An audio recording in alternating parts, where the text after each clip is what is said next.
দাদা 100 টাকার করে সব মিষ্টি দেন তো। সব রকম মিষ্টি নেবেন? হ্যাঁ হ্যাঁ। দিচ্ছি দিচ্ছি দিচ্ছি দিচ্ছি। বড় কাজ করবে এসে অনেকক্ষণ পরে।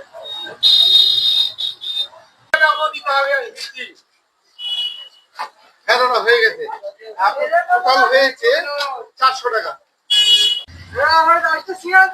দিচ্ছি দিচ্ছি দিচ্ছি দাদা আমি তো পয়সা আনতে ভুলে গেছি, যা কি হবে। কি বলছেন দাদা, পয়সা আনতে ভুলে গেছেন? আরে পয়সা আনতে ভুলে গেছেন, যদি পয়সা নাই থাকে আপনি কালকে দেবেন। আপনি মিষ্টি নিয়ে যান তো, মিষ্টি নিয়ে যান আপনি। না দাদা আমি তো ধারে মিষ্টি নেবো না, এই মিষ্টি যখন নিতে এসছি মিষ্টি নিয়েই যাব। আপনি আমাকে একটা গুজিয়া দেন। বলেন কি? কি করে দেখতে পাচ্ছেন সব প্যাকেট করে ফেলছি, এখন বলছে একটা গুজিয়া দেন। কালকে টাকা দিয়েছি, কালকে আপনার গুজিয়া বিক্রি করুন, জানতে মশাই আপনি এতগুলো মিষ্টি প্যাকেট করে আমি যখন প্যাকেট হয়ে গেছে এখন বলছেন গুজিয়া দেন। আপনি মিষ্টি রেখে দেন, আমি কালকে এসে নিয়ে যাবো, প্যাকেট করে রাখেন।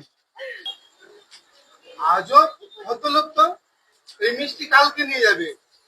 জান মশাই আপনার মতো কাস্টমার লাগবে না।